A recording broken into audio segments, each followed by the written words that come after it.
भगवान शिव से वृत्रासुर ने शक्ति पात करने की प्रार्थना की कि मैं जिस पर हाथ रख दूं भस्म हो जाए।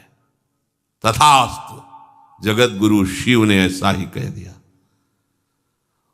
उसने सोचा कि परीक्षा इन्हीं से शुरू करते हैं।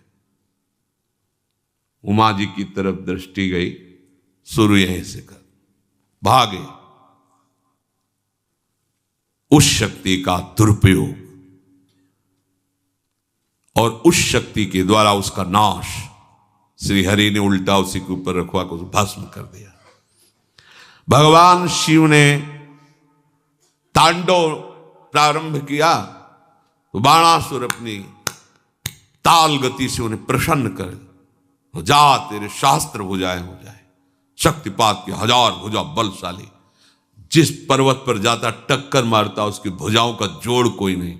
भगवान शिव से ही आया और कहने लगा, गुरु अब इन भुजाओं की खुजली मिटाने वाला त्रिभुवन में कोई नहीं, आओ आप ही हमसे 2-2 हाथ कर।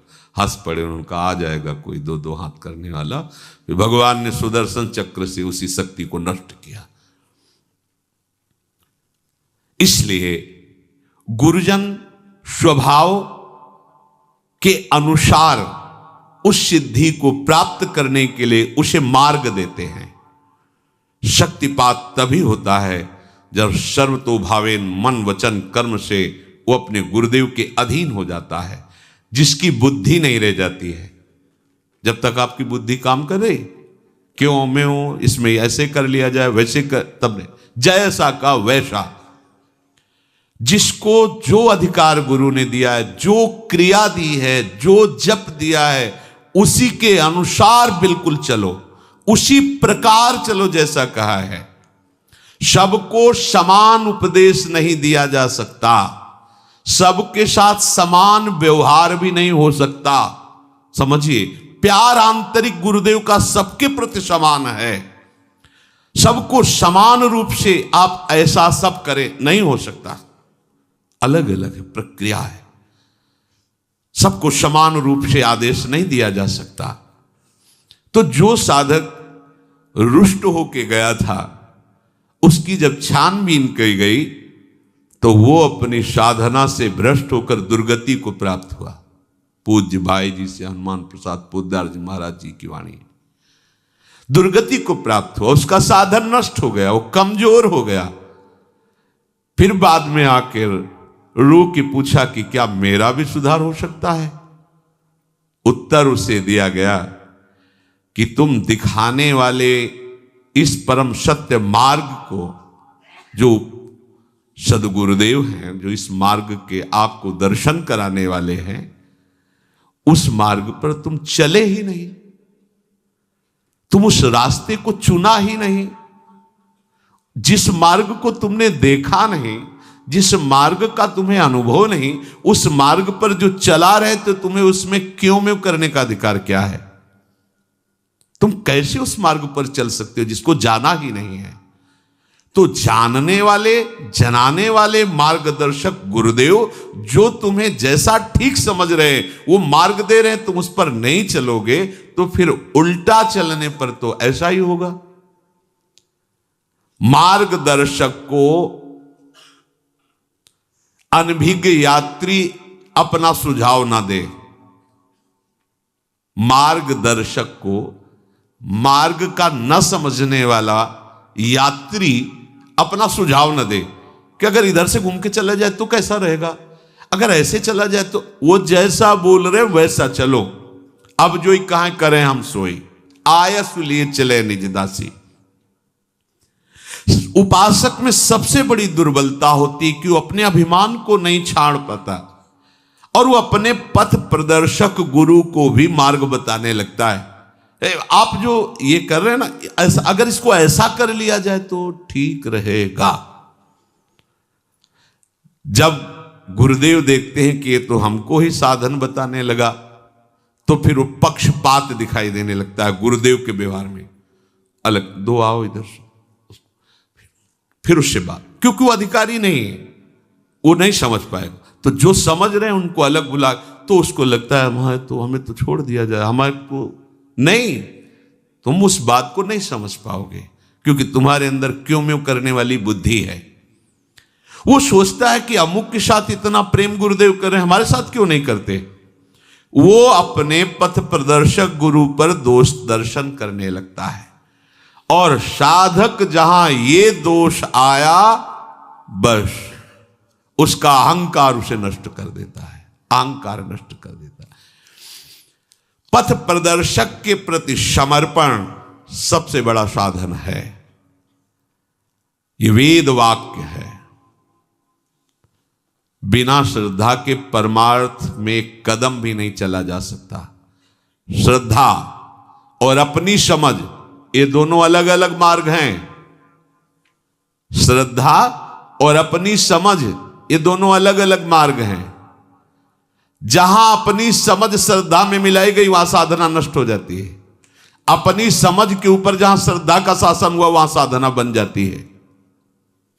समर्पणमयी अभिमान रहित श्रद्धा, समर्पणमयी बुद्धि में कभी सुधार करने की इच्छा नहीं होती कि गुरुजी ने जो कहा उसका हम सुधार। गुरुजी ने कहा ये लाइन ऐसे, इसमें अगर इस लाइन में सुधार हो जाए ना तो अच्छा रहेगा। ये बुद्धि की चतुरता है जो गुरु के शब्दों में सुधार करना चाहती है। मिलावट कि इसको इतना सरल करके ऐसे ले लिया जाए तो ठीक रहेगा। हमें लगता है कि हम यहां जुड़ करके अच्छा नहीं किया और साधक भयंकर दोष दर्शन करके उनकी निंदा करने लगता है। अब आंखों में जहां प्रियतम मूर्ति बसनी चाहिए वहां पग पग पर उसे दोष दर्शन दिखाई देता है। जहां दोष दर्शन शुरू हुआ सारे दोष उसके अंदर जागृत हुए, चाहे वो कोई कितना भी बड़ा विद्वान या कितने वर्षों का साधक क्यों न हो। गुरु और आराध्य देव में दोष होते ही बुद्धि भ्रष्ट हो जाती है। वहां उसको ये दिखाई देने लगता है कि